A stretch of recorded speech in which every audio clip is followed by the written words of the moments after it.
Elara's hands bled as she scrubbed the temple floors for the third time that day.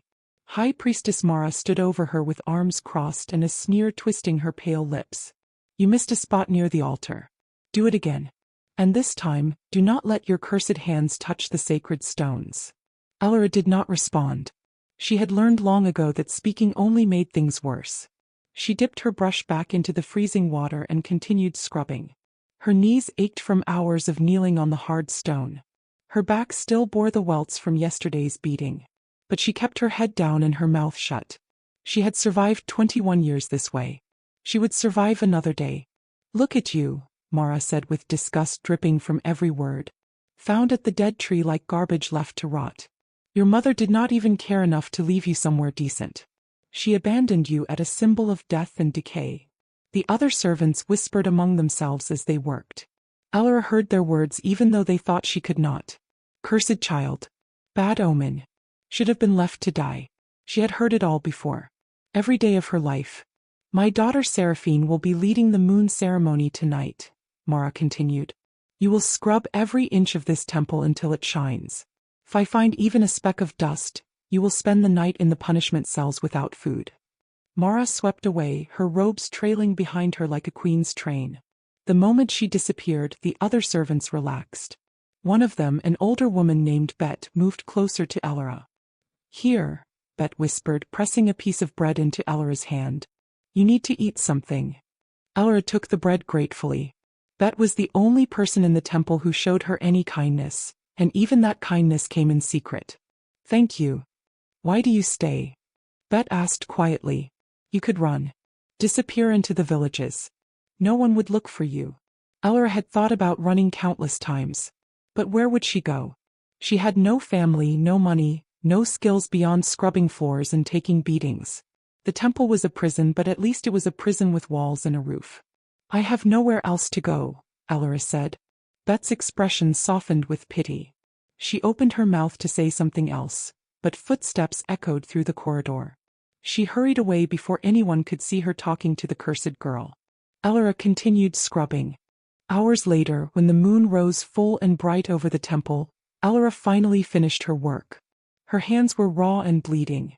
Her body screamed for rest. But Mara had given her one final task before she could sleep. She had to walk to the dead ancestral tree at the edge of temple grounds and collect fallen branches for tomorrow's fires. Everyone feared the dead tree. It had stood at the heart of the kingdom for thousands of years, a symbol of the goddess's blessing and the Luna Queen's power. But 300 years ago, the tree had withered and died on the same night the last Luna Queen was executed by the noble houses. The nobles had declared the Luna Queen's tyrants who oppressed them with divine power. They had rallied the people, stormed the palace, and killed the queen in front of her ancestral tree. The tree had not bloomed since that night. The kingdom had not known peace since that night. Now the tree stood dead and gray, a reminder of what happened when mortals killed those chosen by the goddess. Most people refused to go near it. They said it was cursed. They said the queen's spirit haunted the branches, screaming for vengeance. But Elara was already cursed, so what did it matter? She walked through the darkness with a cloth sack slung over her shoulder. The temple grounds were silent except for the sound of music and laughter drifting from the ceremony hall. Inside, the nobles and priestesses celebrated under candlelight while servants brought them wine and food. Outside, Elara walked alone through the cold night air. The dead tree loomed before her like a skeletal giant. Its massive trunk was gray and cracked. Its branches reached toward the sky like clawed fingers frozen in agony. Not a single leaf remained. Not a single sign of life. Elara approached slowly. She had been here before on similar errands, but tonight felt different. The air around the tree seemed to hum with tension. The moonlight cast strange shadows across the ground. She felt watched, though no one was there. She knelt to gather fallen branches. Her fingers brushed against the rough bark, and the moment she touched it, the world exploded. Pain unlike anything she had ever felt tore through her body. She screamed and collapsed, clutching her head as memories that were not hers flooded her mind. She saw visions of women wearing crowns of white flowers, their eyes glowing silver with divine power. She saw the tree in full bloom, its branches heavy with luminous white flowers that lit up the night. She saw a palace of marble and moonlight where Luna queens ruled with wisdom and strength. She saw a woman with silver eyes identical to her own being dragged to the base of the tree. The woman wore a crown even as guards held her down. Blood stained her white dress. The nobles shouted accusations. Tyrant. Monster. Oppressor. The woman did not beg. She lifted her chin and spoke in a voice that rang with authority.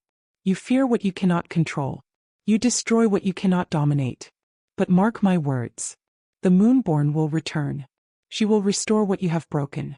And when she does, you will all kneel before her as you should have knelt before me. They cut her throat. The tree screamed. The vision shifted. Elora saw herself as an infant wrapped in silver cloth embroidered with moon symbols. A woman held her close, tears streaming down her beautiful face. The woman wore no crown, but power radiated from her like heat from a flame. She pressed a desperate kiss to the baby's forehead. Forgive me, daughter of my daughter's daughter, the woman whispered. The prophecy demands I hide you. They hunt anyone with royal blood. They kill any child who might be the Moonborn. I place you at the dead tree so it will recognize you when the time comes. Sleep now. Forget. And when you are strong enough, remember everything. The woman placed the baby at the base of the dead tree and disappeared into the darkness. The vision ended. Elora opened her eyes and found herself lying on the ground, gasping for air.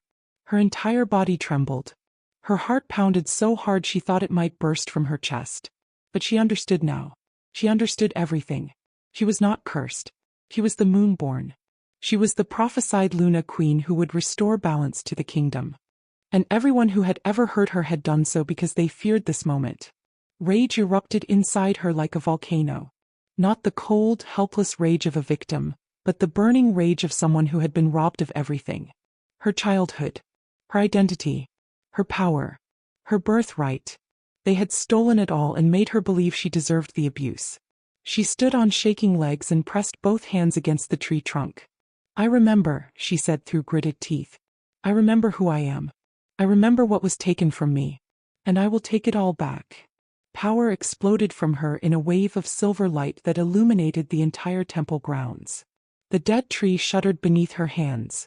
Cracks appeared in the gray bark, and through those cracks brilliant white light poured out like liquid moonlight. Branches that had been dead for 3 centuries suddenly burst into bloom. White flowers unfolded by the thousands, their petals glowing with the same silver light that surrounded Elora. The tree lived again.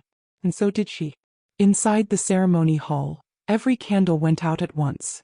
The music stopped. Screams filled the air as silver light flooded through the windows. High Priestess Mara stumbled to her feet, her face white with terror. She knew exactly what that light meant. No, Mara whispered. It is impossible. The Moonborn is a myth. The royal bloodline is extinct. Seraphine clutched her mother's arm. What is happening? The ancestral tree, one of the nobles shouted. It is blooming. By the goddess, it is blooming. They rushed outside.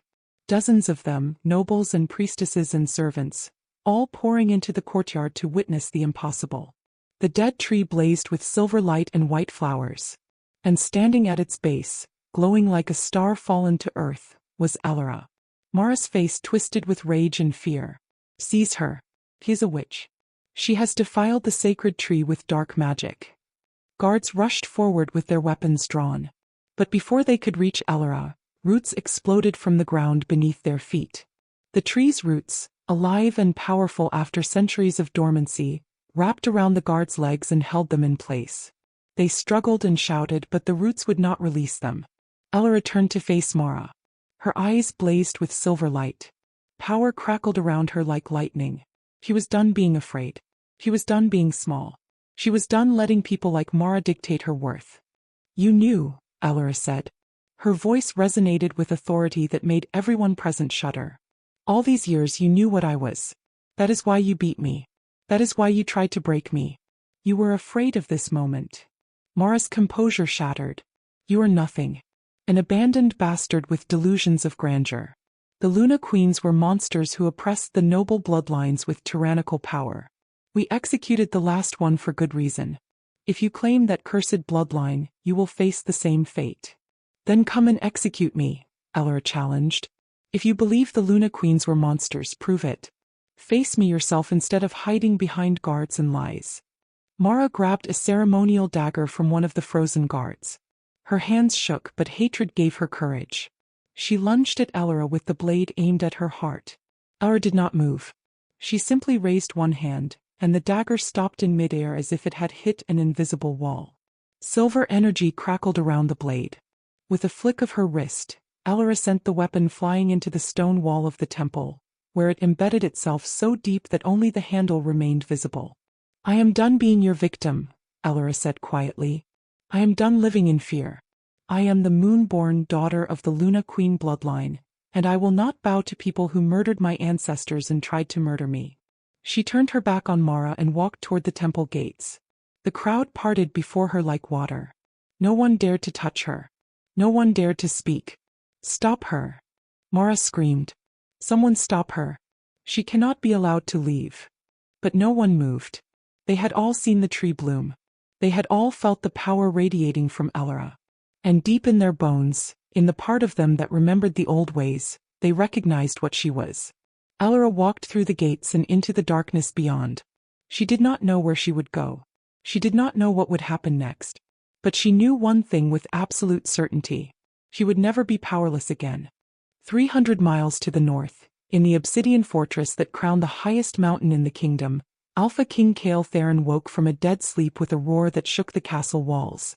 Pain lanced through his chest. Not physical pain, but something deeper, something that tore through every defense he had built over 2 centuries of lonely rule. The mate bond. After 200 years of searching, of sending scouts across every corner of the kingdom, of slowly losing hope, the mate bond had finally awakened. He was alive. His mate was alive. Kale threw off the heavy furs and stood. His massive body trembled with the force of the connection. He could feel her through the bond. Her rage. Her pain. Her power. It called to the wolf inside him, to the alpha that had ruled with cold efficiency because he had nothing else to live for. Commander Riker burst through the door with his sword drawn.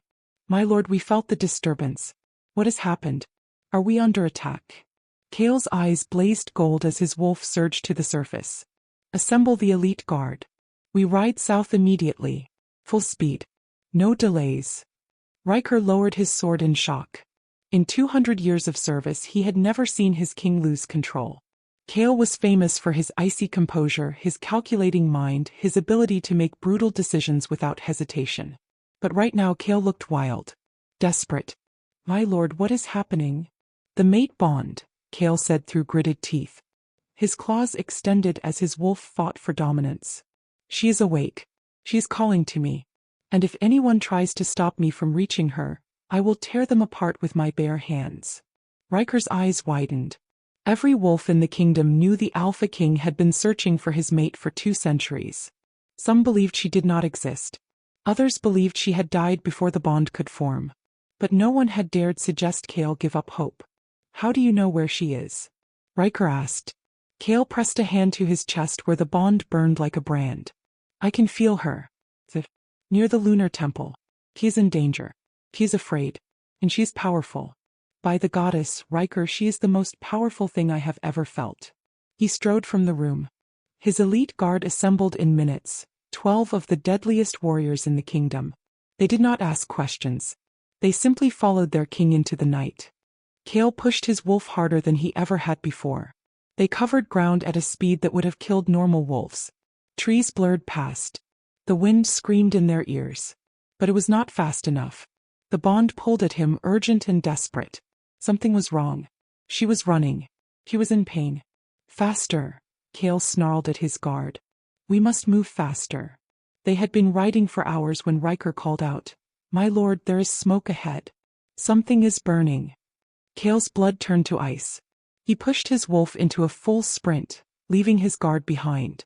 He crashed through the forest and emerged into a clearing where a crowd of people surrounded a massive wooden pyre. Flames leapt toward the sky. And tied to a stake in the center of those flames was a woman with silver eyes and dark hair. His mate. They were burning his mate alive. Rage unlike anything Kale had ever experienced consumed him. He shifted mid-run, his wolf form massive and black as midnight. He hit the crowd like an avalanche, scattering nobles and guards in every direction. His claws tore through anyone who did not move fast enough. His jaws closed around a guard's arm and crushed bone like kindling. He leapt through the flames without hesitation. The fire burned his fur, seared his skin, but he did not care. He reached the stake and tore through the ropes with his claws. The woman collapsed into his arms. Her skin was blistered. Her breathing was shallow.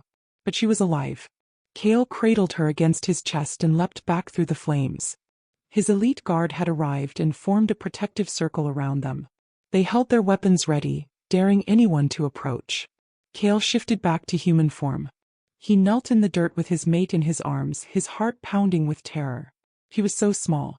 So fragile. Burns covered her arms and legs. Blood stained her torn dress. "Stay with me," he commanded, his voice rough. "Do you hear me? Stay with me." Her eyes fluttered open. Silver eyes, exactly like the ones from his dreams, met his golden gaze. She stared at him in confusion and pain. "Who are you?" she whispered. "I am Kale Theron," he said, his voice breaking. "I am the Alpha King. And you are my mate." Her eyes widened. Then they rolled back and she went limp in his arms. "No," Kale roared. "No, you do not get to leave me. Not after I finally found you." He pressed his hand to her chest and poured his own power into her through the bond. Alpha power, pure and overwhelming, flooded her system. Her body jerked. Her back arched. Light exploded from her, silver mixing with his gold, creating something new and terrifying. The wounds on her skin began to heal. Riker approached cautiously. "My lord, we need to move. There are witnesses. This will cause political chaos." "Let it," Kale snarled. "Anyone who tries to stop me from protecting my mate will die." He stood with her cradled in his arms. His elite guard formed ranks around them. Kale's eyes swept across the crowd of nobles and priestesses who had tried to murder his mate. He memorized every face. Every single one. "Hear me," Kale said, his voice carrying across the clearing with alpha command that made everyone present drop to their knees involuntarily. "This woman is under my protection. She's my mate. And anyone who harms her, anyone who even thinks about harming her, will answer to me personally. Spread that message to every corner of this kingdom." He turned and carried her toward his horse. His guard followed. They left behind a crowd of terrified nobles and a burning pyre. No one dared to follow. Kale rode through the night with his mate held securely against his chest. She remained unconscious, her breathing shallow but steady. The mate bond pulsed between them, growing stronger with every passing hour. His wolf prowled beneath his skin, desperate to claim her, to mark her, to make absolutely certain no one could ever take her away. But Kale forced himself to wait. She had been through enough trauma. When she woke, he would give her time. He would give her space. He would give her whatever she needed, even if it killed him to hold back. They reached the obsidian fortress as dawn broke over the mountains. Kale carried his mate through the massive gates and directly to his personal chambers. He laid her on his bed, the first woman to ever occupy that space in 200 years. The castle's healer, an ancient wolf named Mira, hurried in with her supplies. She examined the unconscious woman with gentle hands and a grave expression. "She has been through immense trauma," Mira said quietly. "Not just from the fire but from years of abuse. Her body bears the scars of countless beatings. She is malnourished and exhausted. It is a miracle she survived long enough for you to reach her." Kale's hands clenched into fists. "Will she recover?" "Physically, yes. Your power healed the worst of her injuries. But emotionally..." Mira shook her head. "That will take time. She will need patience and understanding. She will need to feel safe." "She is safe now," Kale said fiercely. "I will make certain of that." Mira gathered her supplies and left. Kale pulled a chair to the bedside and sat down. He took his mate's hand carefully, afraid his strength might hurt her. Her hand was so small in his. So delicate. He had spent 200 years imagining this moment. He had pictured a joyful reunion, instant recognition, the completion of a bond that had left him hollow for centuries. But reality was messier than fantasy. She was broken. And she had no idea who he was or what the mate bond meant. "I will wait," Kale promised her sleeping form. "However long it takes. I will wait." Hours passed. The sun climbed higher in the sky. Servants brought food and water, but Kale did not move from his vigil. He simply sat and held her hand, feeling the steady pulse of her heartbeat through their bond. Finally, as afternoon light streamed through the windows, her eyes opened. She stared at the unfamiliar ceiling in confusion. Then her gaze traveled to the massive room with its obsidian walls and fur rugs. Finally, her eyes landed on Kale. She jerked upright with a gasp, yanking her hand away from his. Her eyes blazed silver as power crackled around her. "Where am I? What did you do to me?" Kale raised his hands slowly, the way one might approach a frightened animal. "You are safe. You are in my fortress. I am not going to hurt you." "You said you were the Alpha King," she said, her voice shaking. "You said I was your mate. I do not understand. I do not know what that means." Kale's heart clenched. He truly had no idea. She had been kept so isolated, so ignorant of her own heritage, that she did not even know about mate bonds. "My name is Kale Theron," he said gently. "I am the Alpha King of the Northern Territories. A mate bond is a connection ordained by the goddess. It joins two souls who are meant to be together. I have been searching for you for 200 years. Her eyes widened. 200 years? That is impossible. I am only 21. The mate bond does not care about age, Kale explained. It activates when both souls are ready. Last night something happened to you. Something that awakened your power. I felt it through the bond. I came as fast as I could." Elora pressed a hand to her chest where she could feel a strange warmth, a connection she did not understand. "The tree," she whispered. "I touched the ancestral tree and it bloomed. I remembered everything. I am the Moonborn." Kale went very still. "The Moonborn. The prophesied Luna Queen. You know about the prophecy?" "Everyone in the kingdom knows about the prophecy," Kale said carefully. "The Luna Queens ruled for thousands of years before the noble houses rose up and executed the last queen. They claimed the Luna Queens were tyrants who oppressed them with divine power. But the truth is more complicated than that." Elora's hands clenched into fists. "They murdered my ancestor because they feared her power. They hunted down every member of the royal bloodline. They tried to erase us from history." "Yes," Kale confirmed. "And when I announce that you are my mate, that you are the Moonborn, it will cause a political earthquake. The noble houses will see you as a threat. They will try to destroy you just as they destroyed your ancestors." Fear flickered across her face, but she lifted her chin defiantly. "Let them try. I am done hiding. I am done being weak." Kale felt pride surge through him. His mate was not just powerful. She was fierce. She had survived years of abuse and emerged with her spirit intact. "I will protect you," Kale said. "I will stand between you and anyone who tries to harm you. But I need you to understand something. The mate bond does not make you my property. It does not give me control over you. You are free to make your own choices. If you want to leave this fortress, I will not stop you. If you want to reject the bond, I will survive it somehow." Elora studied him with those piercing silver eyes. "Why would you offer me that? Every story I have ever heard about alphas says they are possessive and controlling. They do not give their mates choices." "Because you have had enough people trying to control you," Kale said quietly. "I will not be another one. I waited 200 years for you. I can wait longer if that is what you need." Something in her expression softened slightly. "Not trust, not yet, but the beginning of it. What happens now?" "Now you rest," Kale said. "You have been through a terrible ordeal. When you are stronger, we will figure out the rest together." She nodded slowly and lay back against the pillows. Her eyes remained wary, but exhaustion pulled at her. Within minutes, she had fallen asleep again. Kale returned to his chair and resumed his vigil.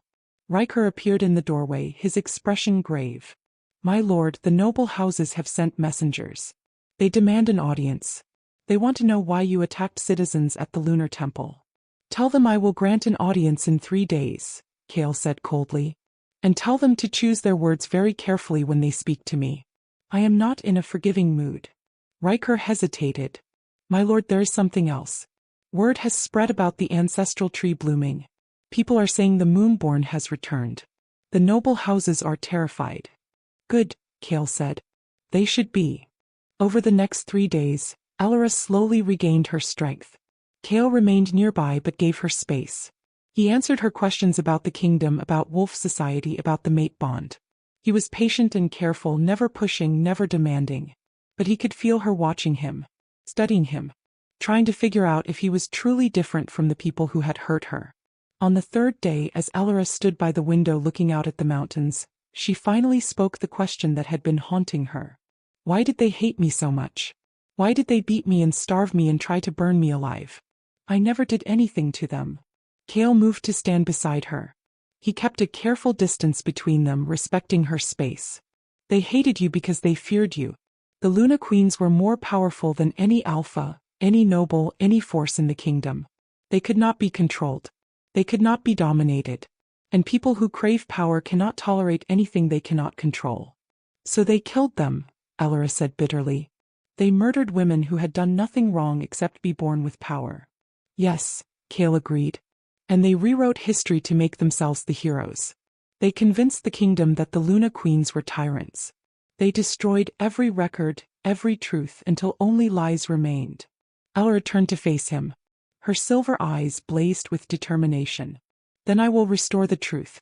I will show them what a real Luna Queen is supposed to be. Not a tyrant. Not a victim. But someone who uses power to protect those who cannot protect themselves.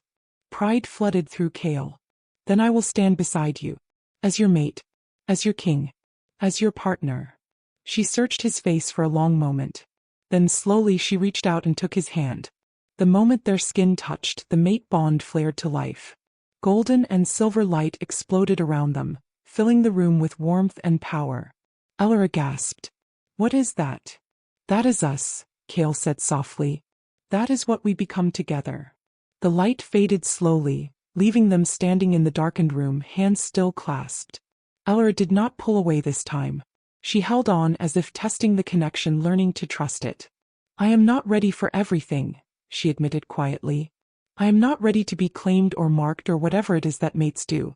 I need time. Then we take time, Kale said. As much as you need. She nodded, relief evident on her face. They stood together in comfortable silence as the sun set behind the mountains. Later that evening, Kale held the audience with the noble houses. 20 of the most powerful lords and ladies in the kingdom gathered in the great hall, their faces twisted with barely concealed fear and rage. Elora insisted on attending. Kale had tried to convince her to wait, to let him handle the politics, but she refused. He would not hide anymore. She stood beside his throne, her silver eyes cold as she surveyed the assembled nobles. She wore a simple dress provided by the castle servants, but power radiated from her like heat from a flame. The nobles could not help but stare at her. Lord Pell, the head of the noble council and the one who had ordered Elora's execution, stepped forward. He was a large man with a carefully groomed beard and expensive clothes. His eyes glittered with malice as he bowed mockingly to Kale. Your Majesty, Lord Pell said with false respect. We come seeking answers. You attacked citizens of this kingdom. You destroyed property. You violated sacred ground. And you absconded with a criminal who was sentenced to death for witchcraft. Choose your next words very carefully, Kale said softly. His voice was calm, but everyone in the room could feel the threat beneath it. Lord Pell's smile turned sharp. With all due respect, Your Majesty, the law applies to everyone. Even kings. That woman is a criminal. She used dark magic to corrupt the ancestral tree. She must face justice.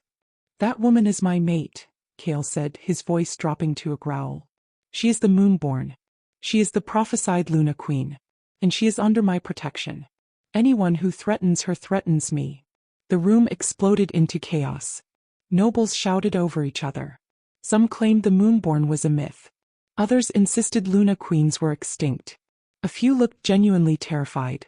Lord Pell raised his voice above the din. The Luna Queens were executed for good reason.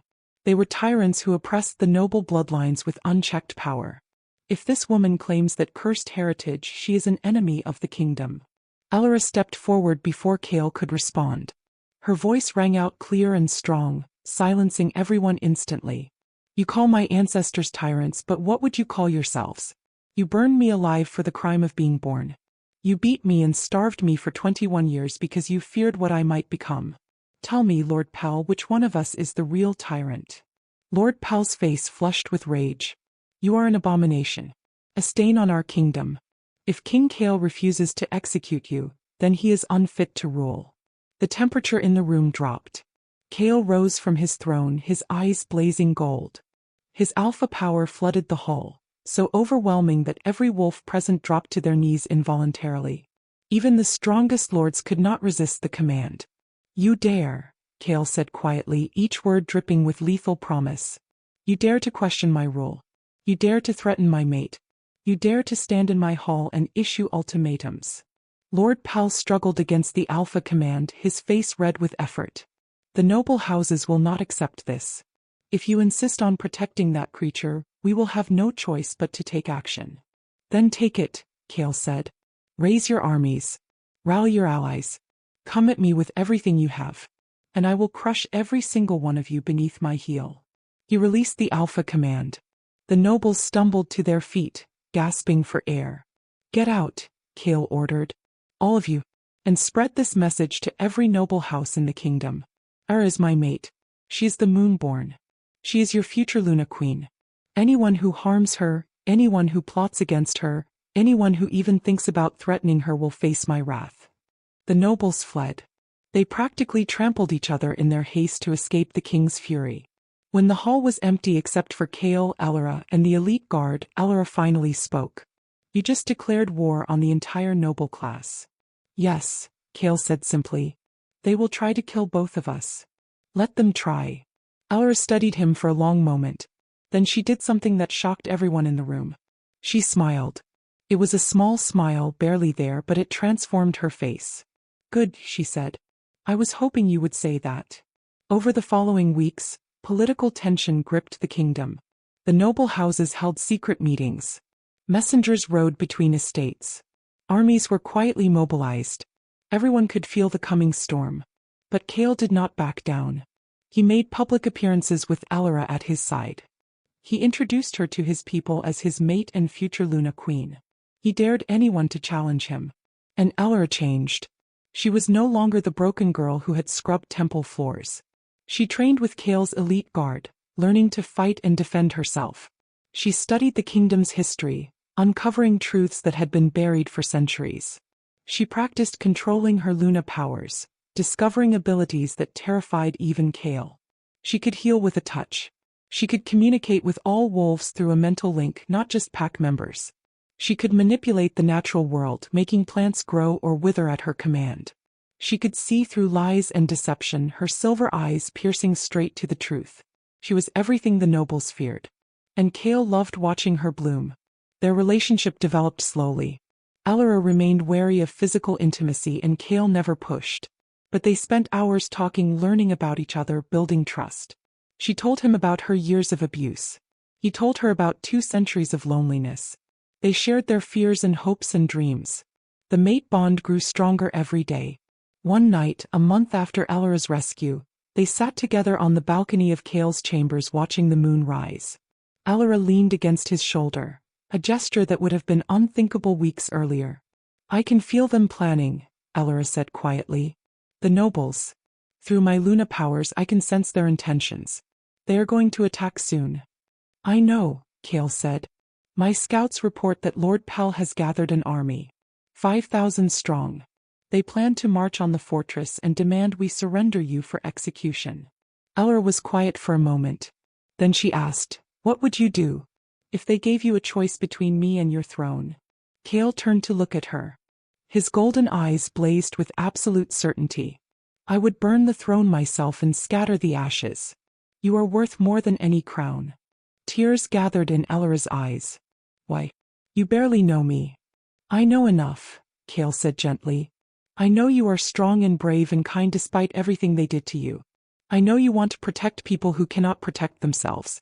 I know you would rather die than submit to tyrants. That is all I need to know." Elora reached up and cupped his face with her hand. The gesture was tender, trusting. "I think I am falling in love with you," she whispered. Kale's breath caught. "You do not have to say that. I know. But it is true." She smiled through her tears. "You gave me freedom when everyone else wanted to cage me. You gave me choices when everyone else tried to control me. You made me feel human again. How could I not love you?" Kale pulled her into his arms, holding her like she was the most precious thing in the world. I have loved you since the moment the bond awakened. I will love you until the day I die. And beyond that, if the goddess allows it. They sat together under the moonlight, wrapped in each other's arms, while an army marched toward them with murder in their hearts. 3 days later, Lord Pel's army arrived at the fortress gates. Kale stood on the battlements with his elite guard. Elora stood beside him, her silver eyes cold as she surveyed the enemy forces. 5,000 soldiers in the colors of various noble houses filled the valley below.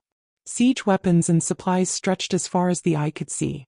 Lord Pel rode forward on a white horse. He carried a white flag of parley, though everyone knew it was a farce. King Kale, Lord Pel shouted. We come to deliver an ultimatum. Surrender the false moonborn to face justice for her crimes, and we will withdraw peacefully. Refuse and we will take the fortress by force. Kale's laugh echoed across the valley. You think 5,000 soldiers can breach my fortress? I have held these walls for 200 years against enemies far more dangerous than you. Then we will starve you out, Lord Pel called back. We have supplies for months. How long can you last? As long as necessary, Kale said coldly. But you are missing the point. This is not a siege. This is a declaration of war. And you have made a fatal mistake. What mistake? Lord Pel demanded. Elora stepped forward. Silver light blazed around her like a second sun. Her voice rang out, amplified by her Luna powers so that every soldier in the valley could hear her. You came to kill me because you fear what I represent. You fear a Luna queen who cannot be controlled or dominated. You fear power that you cannot steal. But your fear has made you blind. You should have been afraid of something else entirely. She raised her hands. The ground beneath the army trembled. Flowers began to bloom across the battlefield, white and luminous, identical to the ones on the ancestral tree. They grew with impossible speed, covering the valley in a carpet of silver and white. You should have been afraid, Elora said, her voice echoing with divine power, of what happens when the goddess herself chooses a champion. The flowers released pollen that glowed with silver light. Every soldier who breathed it in stumbled. Their eyes widened. Their weapons fell from their hands. They dropped to their knees as truth flooded through them. Elora had not just made flowers grow. She had created a connection, a mental link, and through that link she showed them everything.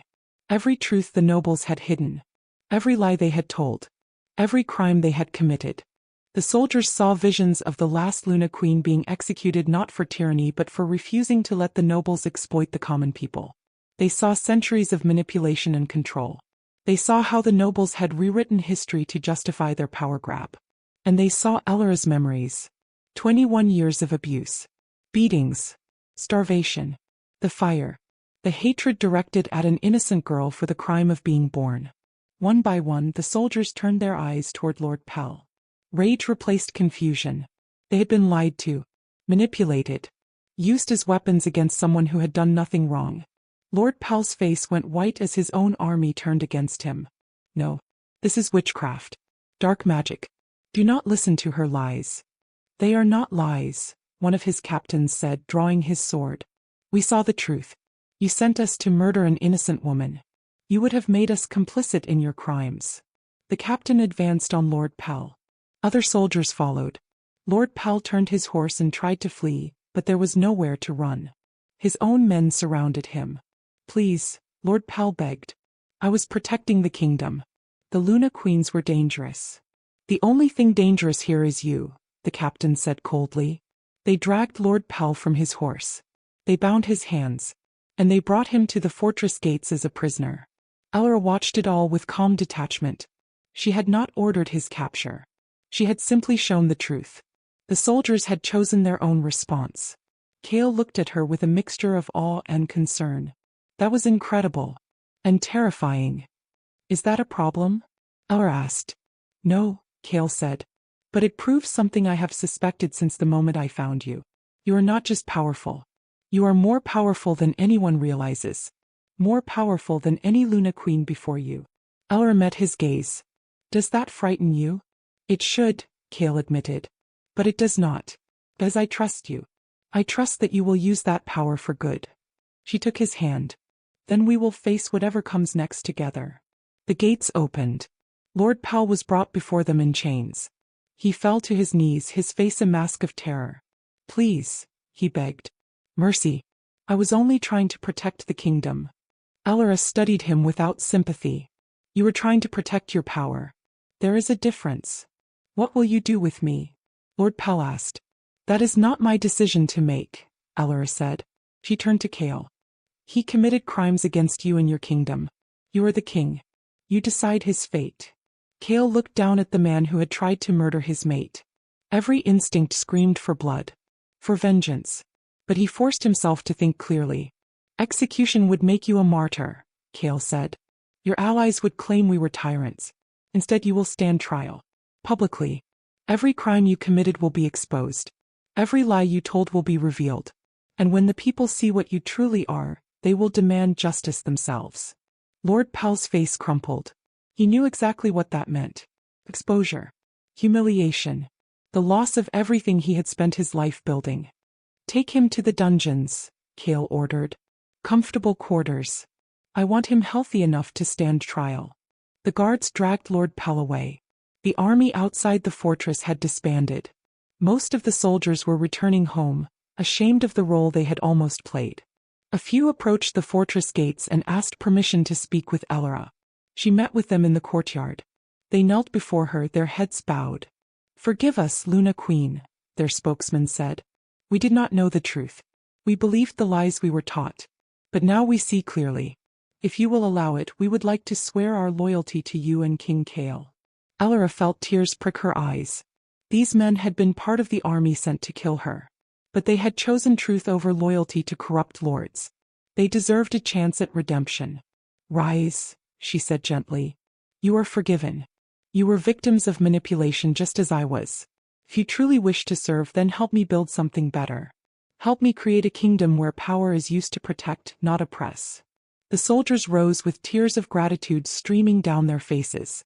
They swore their oaths to her and Kale, and the fortress gained 100 new loyal warriors. Word of what happened spread across the kingdom within days. The story of how the Moonborn had exposed Lord Pal's conspiracy became legend.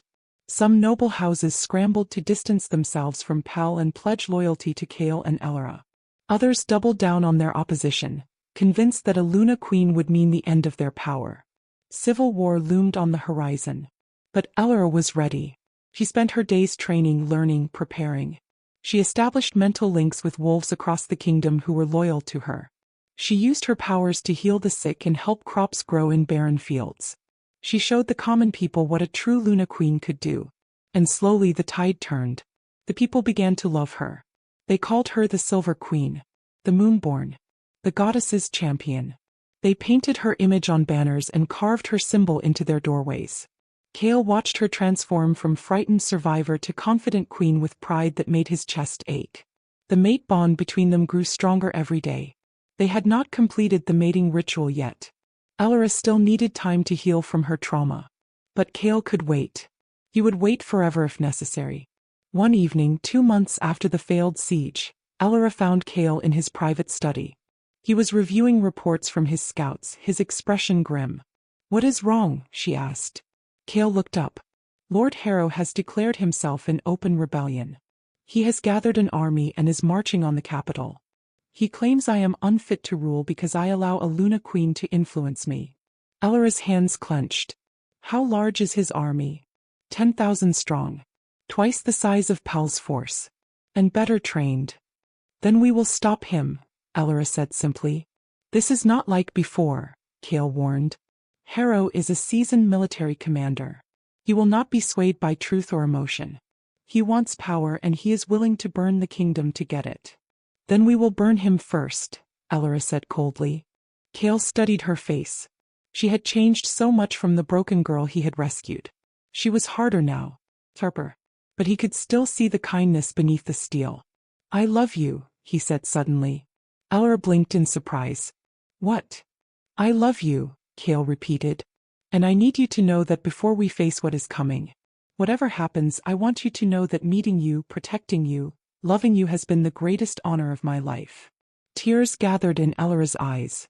She crossed the room and cupped his face in her hands. I love you too. I think I have loved you since the moment you jumped through fire to save me." She kissed him. It was their first real kiss, and it ignited something between them that had been building for months. The mate bond exploded to life, golden and silver light filling the room. Kale pulled her closer, pouring 200 years of loneliness and longing into that kiss. When they finally broke apart, both of them were breathless.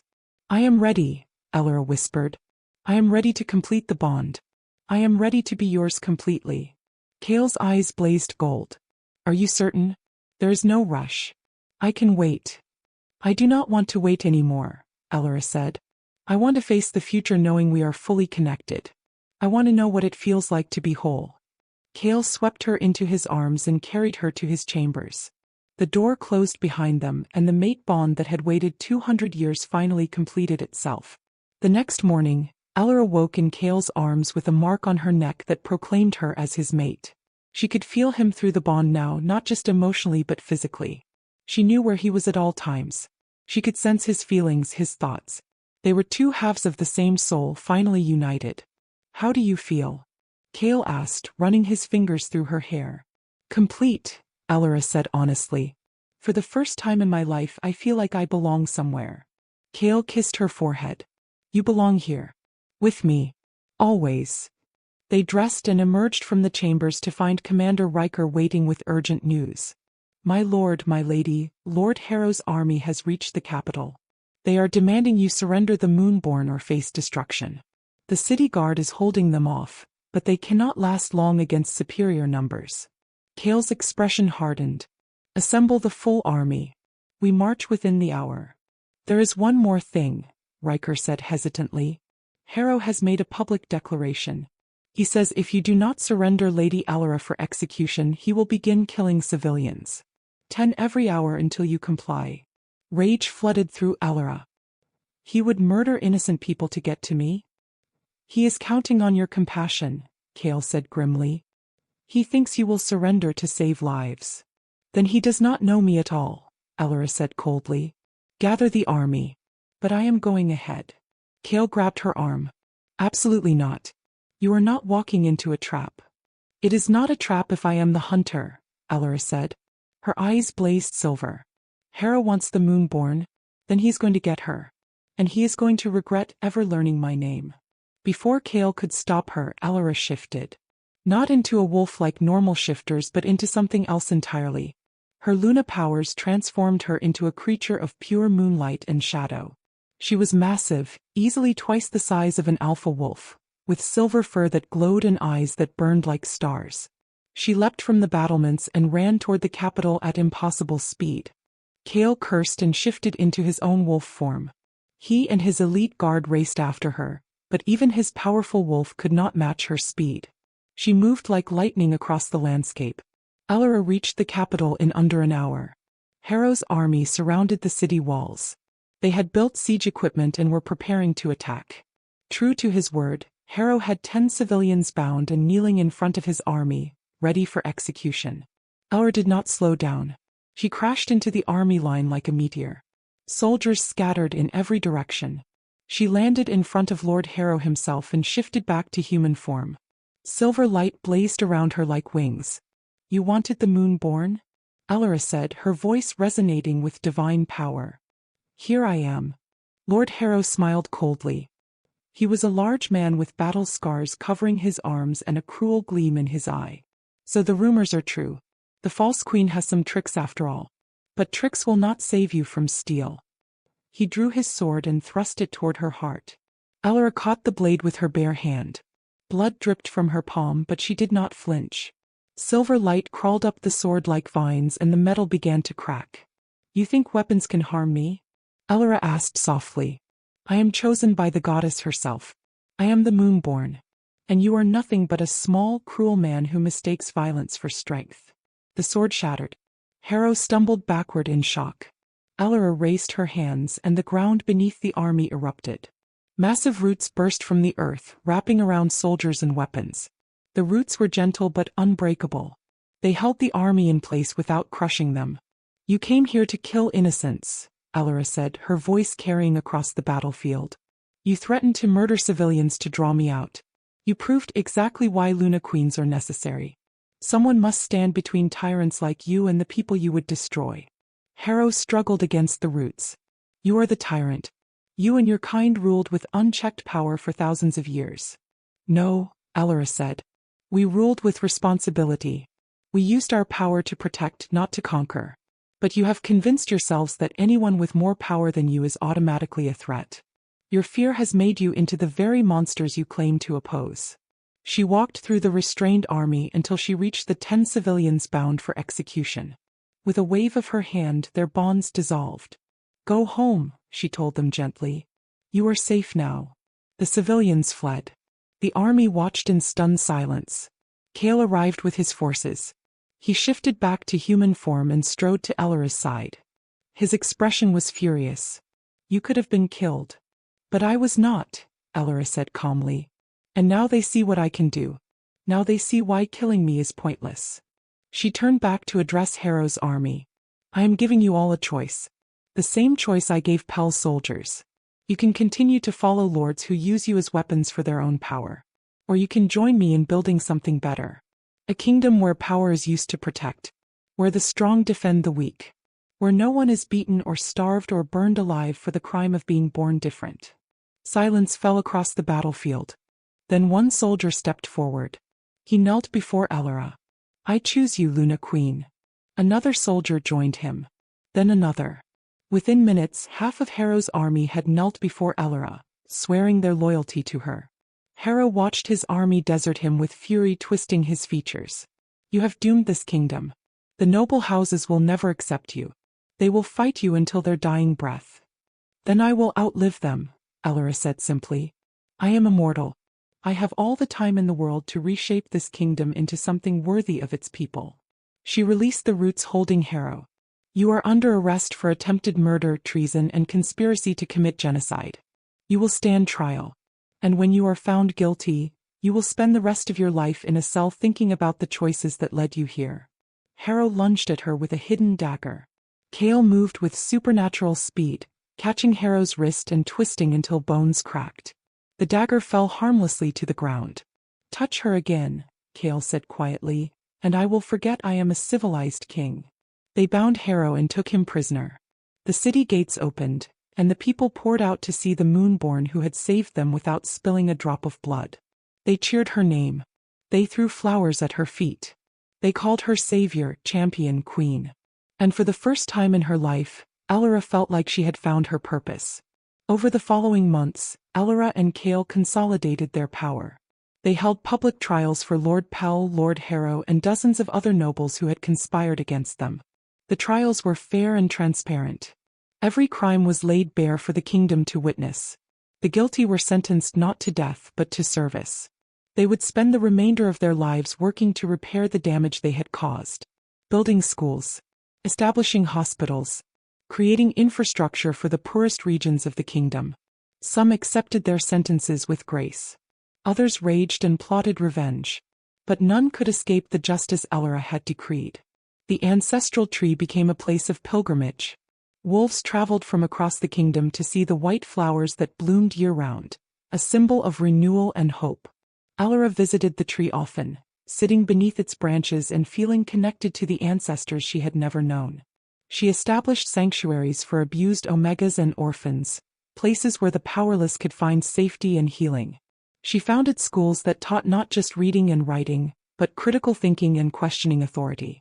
She created councils where common people could voice their concerns directly to their rulers. She used her Luna powers not to dominate but to connect. She built mental links with wolves across the kingdom, creating a network of communication that allowed her to sense trouble before it escalated. She healed the sick, blessed crops, and mediated disputes.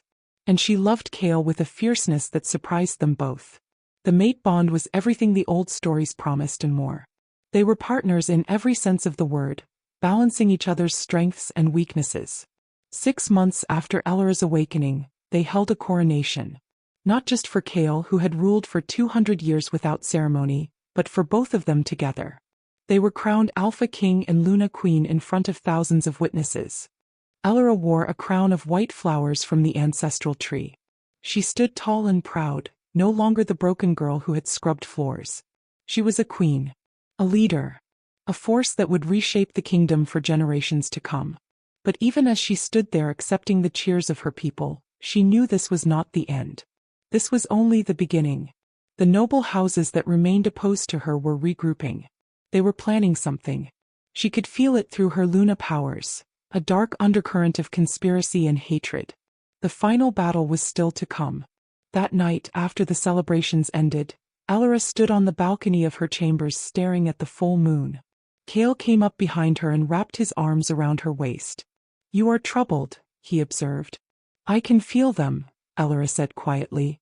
"The nobles who still oppose us. They are planning something big. Something that will make Pal and Harrow look like minor threats. We will face it together," Kale promised. "Whatever comes, we will face it together." Elora leaned back against his chest. "I know. But sometimes I wonder if I made the right choice. If I should have just disappeared after the tree bloomed. If my existence is worth all this conflict." Kale turned her around to face him. His golden eyes blazed with intensity. "Do not ever doubt your worth. You are the best thing that has ever happened to this kingdom. You have given people hope. You have shown them that power can be kind. You have changed everything." "But at what cost?" Elora whispered. "At whatever cost necessary," Kale said fiercely. "Some things are worth fighting for. You are worth fighting for." Before Elora could respond, a massive explosion rocked the fortress. The entire building shook. Alarms rang out across the compound. Kale and Elora rushed to the windows. In the valley below, fire bloomed across the landscape. An army 10 times larger than anything they had faced before surrounded the fortress on all sides. And at the head of that army, mounted on a black horse and wearing ancient armor, was a woman Elora recognized from her visions. The woman looked exactly like the Luna Queen who had been executed 300 years ago. "Impossible," Kale breathed. The woman's voice rang out, amplified by Luna powers identical to Elora's. "Greetings, false moonborn. I am Callista Moonstride, the true Luna Queen. I have returned from death itself to reclaim my throne. And you, little pretender, are going to bow before me or burn." Elora's blood turned to ice. The memories the ancestral tree had given her suddenly made terrible sense. She was not the first moonborn. She was the second. And the first one had just declared war. Kale grabbed Elora's hand. "Whatever happens, we face it together." Elora nodded, but her mind was racing. The prophecy had never mentioned 2 moonborns. It had never mentioned that the true Luna Queen might return. Everything she thought she knew about her destiny was wrong. And the kingdom she had fought so hard to protect was about to be torn apart by a conflict between 2 divine queens. Thanks for listening. Please don't forget to like and subscribe. If you want more stories of women becoming stronger, finally making a change for themselves, and shaming those that look down on them, then you are on the right channel. Thank you.